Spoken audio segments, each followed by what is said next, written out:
Surya learning point में आपका स्वागत है। हम लोग डिस्कशन करने वाले हैं circle diagram of induction motor. तो जो ये सर्किल डायग्राम होता है इंडक्शन मोटर का, हम इसे ड्रा क्यों करते हैं? तो इंडक्शन मोटर का सर्किल डायग्राम हम इंडक्शन मोटर के परफॉर्मेंस को जानने के लिए क्या करते हैं, सर्किल डायग्राम को ड्रा करते हैं। अब बात यह आती है कि इसके द्वारा क्या क्या आप जान सकते हैं। मतलब अगर जो आप सर्किल डायग्राम ड्रा कर ले रहे हैं तो उससे क्या प्राप्त कर सकते हैं। तो इसमें क्या प्राप्त कर सकते हैं? पहला, full load power factor, full load आप पावर फैक्टर इससे प्राप्त कर सकते हैं। अगला क्या है? No load loss,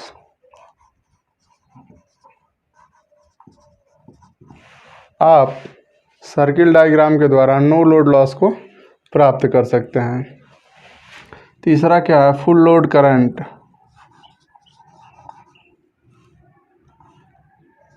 full load current. इसके पश्चात आप क्या कर सकते हैं?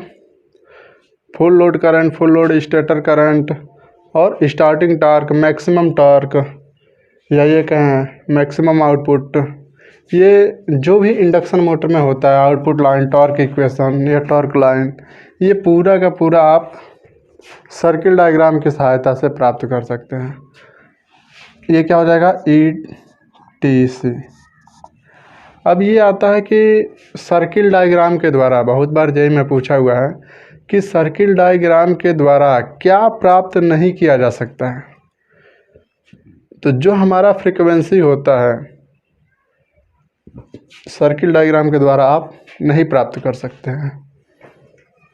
इसमें बस यही एक है कि जो हमारा फ्रीक्वेंसी है वो सर्किल डायग्राम की सहायता से नहीं प्राप्त कर सकते हैं। अब हम सर्किल डायग्राम को बनाने के लिए क्या करते हैं? तो सर्किल डायग्राम को ड्रा करने के लिए हमें दो टेस्ट करना पड़ता है। पहला कौन सा? No load test.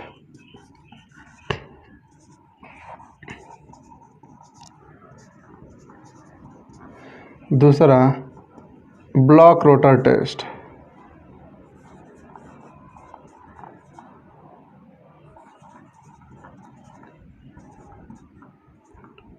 या इसे कह लें short circuit test.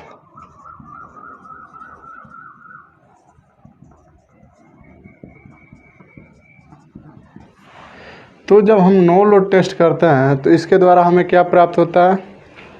No load voltage अर्थात V0, इसके पश्चात I0 और cos ∅0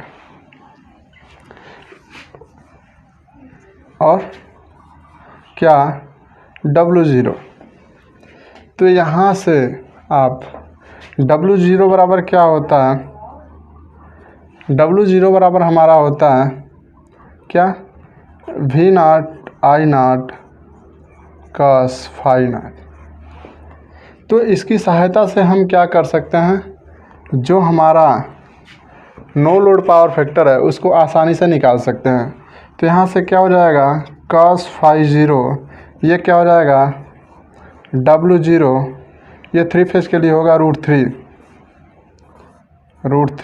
V0 I0 cos ∅0।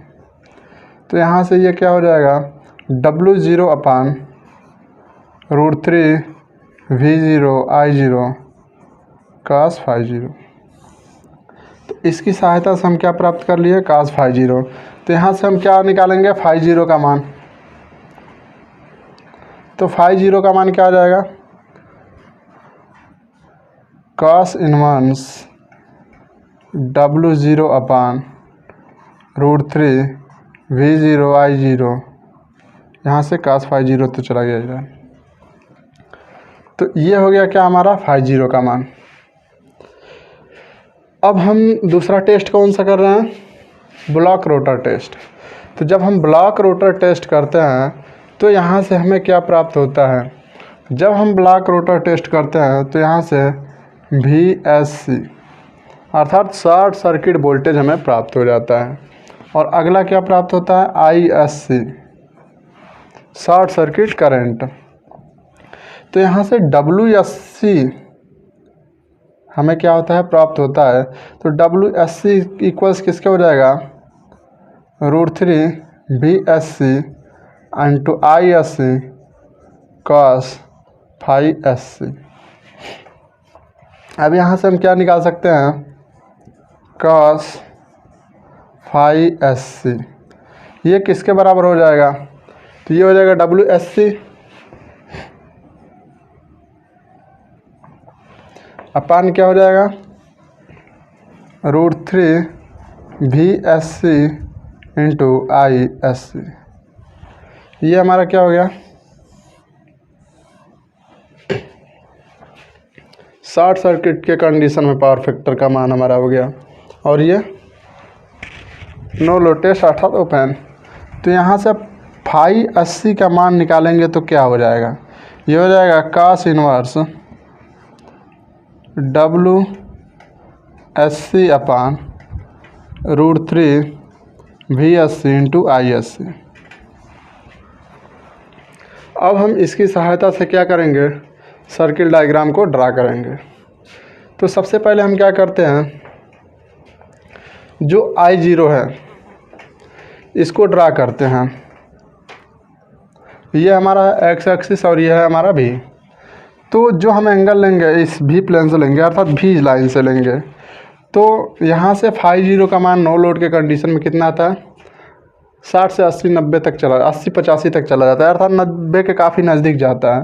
तो यहाँ से ये एंगल रहता है हमारा क्या, ∅0 अर्थात नो लोड पावर फैक्टर यही होगा cos ∅0। तो यहाँ से नो लोड पावर फैक्टर पे हम क्या करते हैं, नो लोड करंट को ड्रा करते हैं। तो अगर जो जितना करंट रहता है उसको ड्रा करने के लिए हम क्या करते हैं, एक स्केल मान लेते हैं, जैसे 5 एम्पियर बराबर 1 सेंटीमीटर या 10 एम्पियर बराबर 1 सेंटीमीटर। तो मानकर चलिए जितना भी करंट आएगा उसमें से आप स्केल से भाग लेंगे और उसके पश्चात जो सेंटीमीटर में आएगा वो यहाँ पे आप प्रकार से निकालने या चांदा रख के क्या करेंगे, उस एंगल पे जितना सेंटीमीटर दूरी आएगा उतना हम क्या करेंगे, इधर नो लोड करंट को ड्रा करेंगे। इसके पश्चात हम क्या करेंगे, जहाँ से ये आएगा यहाँ तक क्या आ गया हमारा नो लोड करंट। अब नो लोड करंट को एक्स एक्सिस के समांतर में क्या करेंगे, आगे बढ़ा लेंगे। और जो ये लाइन होगा ये कौन सा लॉस करवाएगा, नो लोड लॉस। इसके पश्चात हम क्या करेंगे, शॉर्ट सर्किट करंट को इसमें ड्रा करेंगे। तो शॉर्ट सर्किट करंट को कैसे ड्रा करेंगे, तो यहाँ से आप क्या निकाल लिए हैं, ∅80 अर्थात शॉर्ट सर्किट के कंडीशन में एंगल जो हमारा ∅80 है ये है यहाँ पे। तो अब हम क्या करेंगे, ∅80 अर्थात ∅80 के केस में ISC को हम ड्रा करेंगे। तो ISC का मान अर्थात शॉर्ट सर्किट करंट का मान काफ़ी हाई रहता है। तो इस प्रकार से हम क्या करेंगे, उसमें भी जो हम करंट का स्केल माने हैं उससे डिवाइड करेंगे और उसके पश्चात इस पर हम जो ये ∅ का मान आएगा अर्थात ∅80 इससे लेकर हम उस पर ड्रा करेंगे। तो ये हमारा क्या हम कर दिए हैं, ∅80 को हमने ड्रा किया। जब हम ∅80 को ड्रा करते हैं इसके पश्चात क्या करते हैं, ये हमने मान रखा है क्या, Z। तो Z पॉइंट से ये जो ∅80 हम ड्रा किए हैं O से लेकर A तक, इसको हम क्या करते हैं, मिला देते हैं। तो ये जो लाइन बनती है हमारा Z से लेकर A तक, ये हमारी रहती है कौन सी लाइन, आउटपुट लाइन। इसके पश्चात हम क्या करते हैं, ये जो हमारा ZA है इसको दो बराबर भाग में काटते हैं। तो इसके लिए हम क्या करते हैं, यहाँ से लेते हैं प्रकार और इससे क्या करते हैं, यहाँ पे और यहाँ पे इसकी सहायता से कट करते हैं। फिर यहाँ से रखकर यहाँ और यहाँ क्रॉस करते हैं कंपास के द्वारा। तो यहाँ से ये क्या हो जाएगा, जब इन दोनों को मिलाते हैं तो ये जो हमारी ZA लाइन है अर्थात आउटपुट लाइन है, ये दो बराबर भाग में बढ़ जाती है। और ये जब ये दोनों लाइन को बढ़ाते हैं तो ये कहाँ पर लाते हैं, इस पे अर्थात इधर से लेकर यहाँ तक इसको कट करते हैं। तो ये एक जगह अर्थात जो हमारा ये वाली लाइन है इसको क्या करता है, कट करता है। तो यहाँ पे जो P पॉइंट है, P यही हमारा क्या रहता है, सेमी सर्कल का केंद्र, अर्थात उसका मिडिल पॉइंट रहता है। अब यहाँ से लेकर हम क्या करते हैं, यहाँ से लेकर यहाँ तक कंपास में लेते हैं और इसकी सहायता से क्या करते हैं, घुमा लेते हैं। तो ये हमारा क्या बन जाता है, सेमी सर्कल। जब हमारा ये सेमी सर्कल बन जाता है तो उसके पश्चात हम क्या करेंगे, ये जो A पॉइंट है ये, इसको क्या करेंगे, ये जो हमारा है एक्स एक्सिस, इसके परपेंडिकुलर अर्थात लंबवत इसको यहाँ पे मिलाएंगे यहाँ से। तो ये लाइन जो रहती है ये कहाँ पे आ गई, D पे।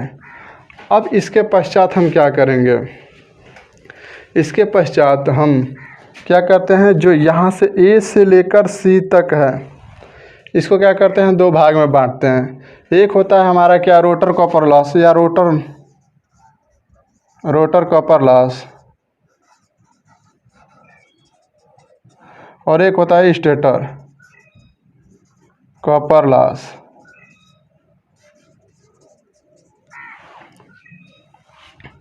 तो इस प्रकार से हम क्या कर लिए, रोटर कॉपर लॉस और स्टेटर, तो इसकी सहायता से हम क्या किए हैं, इसको दो भाग में बांट लिए हैं। और ये क्या हो गया, एक हमारा बराबर भाग में बांटा, एक रोटर कॉपर लॉस है और दूसरा हमारा स्टेटर कॉपर लॉस है। इसके पश्चात हम क्या करते हैं, इसके पश्चात हम जो हमारा इंडक्शन मोटर का पावर रेटिंग दिया रहता है उसको क्या करते हैं, उसमें पावर स्केल से क्या करते हैं, भाग करते हैं। तो उसके लिए क्या होगा, यहाँ पे ये A से लेकर E तक दूरी को हम प्राप्त करने के लिए क्या करते हैं, तो AE इक्वल्स क्या होता है, ये होता है मोटर पावर रेटिंग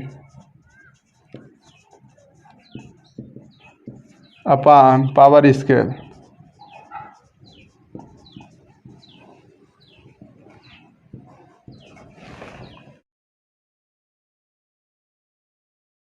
तो इस प्रकार से जो दूरी हमें मिलती है उसको क्या करते हैं, यहाँ से A पॉइंट से ऊपर ड्रा कर लेते हैं। और उसके पश्चात जो ये पॉइंट आता है वो किसके पैरेलल, अर्थात जो हमारा A से लेकर Z तक लाइन है इसी के पैरेलल हम क्या करते हैं, इसको मिलाते हैं। और जहाँ पर ये बिंदु काटती है वहाँ पे लाके हम इसे छोड़ देते हैं। अर्थात ये यहाँ से लेकर यहाँ तक ये क्या है, हमारा इसके पैरेलल है। इसके पश्चात हम क्या करते हैं, इस बिंदु को मान लेते हैं कौन सा पॉइंट, I। अब I से M अर्थात IM ये क्या है, इसके AD के क्या समांतर है, पैरेलल है। तो हम इसके पैरेलल में क्या करते हैं, IA ड्रा करते हैं। तो जब हम I और A ड्रा करते हैं इस प्रकार से हमें क्या मिल जाता है, ये I से लेकर जब हम O तक मिलाते हैं तो ये जो हमें मिलता है ये क्या रहता है, फुल लोड स्टेटर करंट। और यहाँ से यहाँ तक अर्थात ये जो लाइन रहती है यहाँ तक, ये यहाँ से लेकर यहाँ तक ये क्या रहता है, ये हमारा रहता है फुल लोड करंट। तो यहाँ से जब फुल लोड करंट निकल गया तो यहाँ से आप क्या ज्ञात कर सकते हैं, यहाँ से फुल लोड करंट जैसे ही निकला तो वोल्टेज और करंट अर्थात वोल्टेज तथा फुल लोड करंट के बीच आप क्या निकाल सकते हैं, फुल लोड पावर फैक्टर। तो यहाँ से आप क्या निकाल लीजिए, फुल लोड पावर फैक्टर क्या हो जाएगा, 5। तो इस प्रकार से यहाँ पे आप क्या निकाल सकते हैं, फुल लोड पावर फैक्टर। अब यहाँ से आप क्या करेंगे, अब निकालने हैं full load current, full load stator current. अब ये जो लाइन है यहाँ से O से लेकर B तक ये हमारा क्या है, टॉर्क लाइन, ये हमारा टॉर्क लाइन है। अब हम यहाँ से जो ये मिडिल पॉइंट है P इसको सीधा किसके पैरेलल, AD के पैरेलल हम लेकर जाएंगे। तो ये जो लाइन मिलेगी यहाँ, यानी कि यहाँ से लेकर यहाँ तक ये हमारा ये जो लेंथ मिलेगा इसमें क्या करेंगे हम, जो हमारा पावर स्केल है अर्थात जितने पावर जो स्केल लिए हैं उससे मल्टीप्लाई कर देंगे तो ये हमारा क्या हो जाएगा, मैक्सिमम पावर इनपुट। अर्थात इंडक्शन मोटर में हम कितना मैक्सिमम पावर इनपुट दे रहे हैं वो हमें प्राप्त हो जाएगा। इसके पश्चात हम क्या करेंगे, जो हमारा आउटपुट लाइन है, आउटपुट लाइन इस पे जहाँ पे एक ऐसा एंगल खोजेंगे इस पॉइंट से जहाँ पे क्या हो जाए 90 डिग्री का एंगल बने। जहाँ पे ये 90 डिग्री का एंगल बनेगा उससे क्या करेंगे, इस मिडिल पॉइंट से कहाँ तक, सर्किल के, सर्किल जहाँ पे सर्किल को जहाँ पे ये कट करे अर्थात टच करे वहाँ तक मिलाएंगे। तो ये लाइन क्या हो जाएगी, ये हमारी जो लाइन है ये लाइन कौन सी लाइन हो जाएगी, मैक्सिमम टॉर्क लाइन। अभी सॉरी ये मैक्सिमम टॉर्क लाइन नहीं होगी, ये हमारा यहाँ जहाँ पे मिलेगा उसको क्या करेंगे नीचे लाएंगे, वहाँ से इस पे किसके, इसके पैरेलल में सीधा नीचे लाएंगे। और ये जहाँ पे टॉर्क लाइन को टच करेगा, ये जहाँ पे टॉर्क लाइन को टच करेगा वहाँ से यानी कि यहाँ से लेकर और यहाँ तक ये जितनी लेंथ है इसमें क्या, ये क्या हो जाएगा, ये लेंथ ही हमारा क्या बताएगा, मैक्सिमम टॉर्क। अर्थात इसमें कितना टॉर्क जनरेट हो रहा है मैक्सिमम। अब इसके पश्चात हम क्या करेंगे, जो हमारी आउटपुट लाइन है इसी सेंटर पॉइंट से अर्थात इसी बिंदु से हम क्या करेंगे, इस पे 90 डिग्री का हम एंगल बनाएंगे। तो जब हम इस पे एंगल बनाएंगे तो इस पे जब एंगल बनाएंगे 90 डिग्री का,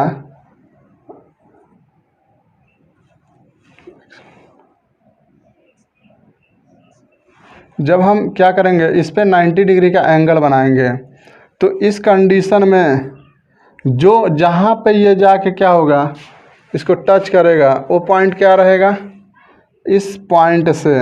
और जब हम इस पॉइंट को मिला देंगे तो ये क्या कहलाएगा हमारा, ये हमारा रहेगा मैक्सिमम आउटपुट। अर्थात ये क्या हो जाएगा, ये हमारा रहेगा 90 डिग्री, यहाँ से मिलाएंगे इसको यहाँ तक, यहाँ पे लेकर आएंगे और यहाँ से हम क्या करेंगे, इसके पैरेलल में एक लाइन खींचेंगे कहाँ तक, आउटपुट लाइन तक। और जब हम आउटपुट लाइन तक खींचेंगे तो जो हमारा ये लेंथ होगा ये किसको प्रदर्शित करेगा, मैक्सिमम आउटपुट। अर्थात हमारा इंडक्शन मोटर है कितना मैक्सिमम आउटपुट प्रदान कर रहा है। और अगर जो हम इससे इस पॉइंट से टॉर्क लाइन पे 90 डिग्री का एंगल बना रहे हैं और ये जहाँ जाकर क्या कर रहा है, सर्किल को टच कर रहा है, वहाँ से जब हम लाएंगे कहाँ तक, टॉर्क लाइन तक, तो जो ये लेंथ रहेगा ये किसको प्रदर्शित करेगा, मैक्सिमम टॉर्क को। और ये मिडिल पॉइंट से सीधा ऊपर लेकर जाने पर ये लेंथ किसको प्रदर्शित करेगा, हमारा मैक्सिमम पावर हम कितना इनपुट इसको दे रहे हैं। तो इस प्रकार से हम क्या देख रहे हैं कि इंडक्शन मोटर में कौन कौन सा टेस्ट किए, नो लोड टेस्ट किए और ब्लॉक रोटर टेस्ट किए। इसके पश्चात हम क्या प्राप्त कर रहे हैं, सबसे पहले आप क्या किए, नो लोड करंट को प्रदर्शित किए, इसकी सहायता से आगे बढ़ाए। तत्पश्चात क्या किए, शॉर्ट सर्किट करंट, और यहाँ से जेड से ए को मिलाए। फिर इसको क्या कर लिया, आप दो भाग में डिवाइड किए। तो यहाँ से रोटर कॉपर लॉस और स्टेटर कॉपर लॉस आप प्राप्त कर लिए। यहाँ से मिल गया हमें टॉर्क लाइन, आउटपुट लाइन। और इसके पश्चात हम क्या कर लिए, यहाँ पे मोटर का टोटल, मोटर का जो पावर रेटिंग है उसमें आप पावर स्केल से भाग दे दिए हैं इसमें, यानी कि जितना आया है उसको ए से बढ़ा लिए हैं। और किसके पैरेलल, जो हमारा आउटपुट लाइन है इसके पैरेलल हम लाइन ड्रा किए हैं। और जहाँ पे ये सर्किल को कट किया है वहीं से क्या कर दिए हैं, ओ को मिला दिए हैं। तो ये हमारा क्या निकल गया, ये हमारा क्या है, मैक्सिमम क्या है हमारा, stator current, maximum stator current, यानी नहीं फुल लोड स्टेटर करंट। और यहाँ पे ये क्या है, ये लाइन जो है हमारा यहाँ से लेकर यहाँ तक, ये हमारा क्या है, फुल लोड करंट। अब ये है कि हम सर्किल डायग्राम के द्वारा क्या क्या प्राप्त किए, तो हम क्या क्या प्राप्त किए हैं। तो हमारा जो ओ जेड है, ओ जेड ये क्या है, no load current.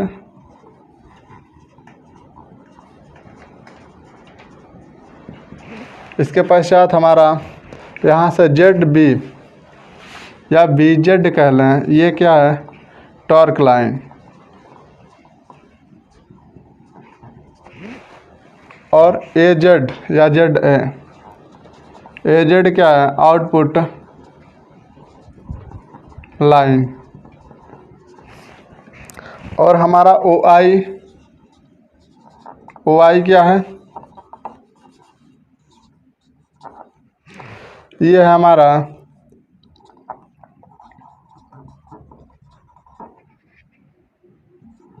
Maximum stator current.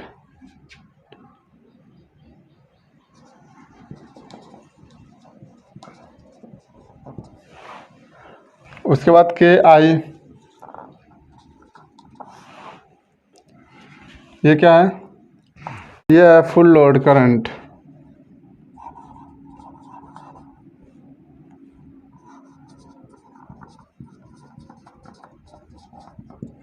ये मैक्सिमम नहीं, फुल लोड स्टार्टर करंट है।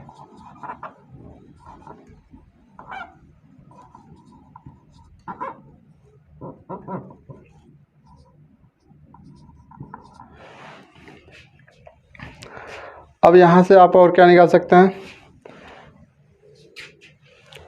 स्लिप। तो स्लिप क्या होता है,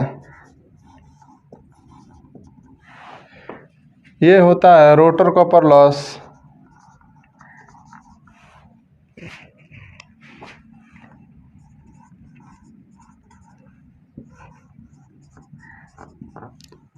upon air gap power.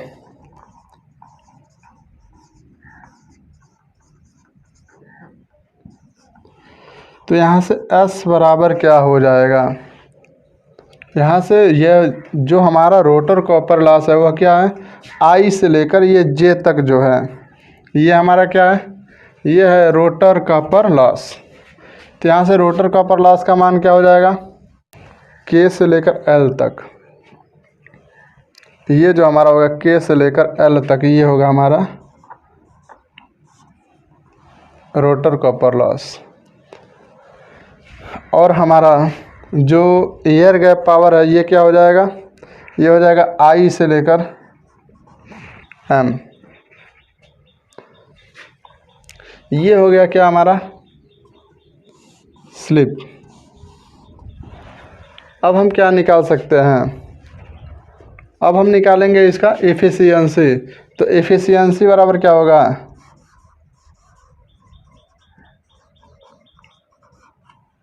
Efficiency ये क्या होता है, मोटर पावर रेटिंग, सॉरी ये होता है आउटपुट अपॉन इनपुट। तो ये फुल लोड जब एफिशिएंसी निकालेंगे तो इसका मान क्या हो जाएगा, टोटल आउटपुट क्या है, ये जो हमारा ये है I से लेकर J तक, ये क्या है हमारा टोटल आउटपुट है। तो ये टोटल आउटपुट हो गया अपॉन टोटल इनपुट, इसमें कितना आप इनपुट दे रहे हैं। तो I से लेकर जो M तक है ये हमारा क्या हो जाएगा, टोटल इनपुट हो जाएगा। तो यहाँ से आप क्या निकाल सकते हैं, एफिशिएंसी। तो ये रहा हमारा क्या, सर्किल डायग्राम। और सर्किल डायग्राम की सहायता से आप इंडक्शन मोटर के हर एक परफॉर्मेंस, अर्थात इसके सहायता से आप क्या कर सकते हैं, एफिशिएंसी, स्लिप और क्या rotor copper loss, air gap power, जितना भी है आप इसकी सहायता से निकाल सकते हैं। अगर वीडियो अच्छा लगे तो वीडियो को लाइक तथा शेयर जरूर करें, साथ साथ चैनल को सब्सक्राइब भी करें। धन्यवाद।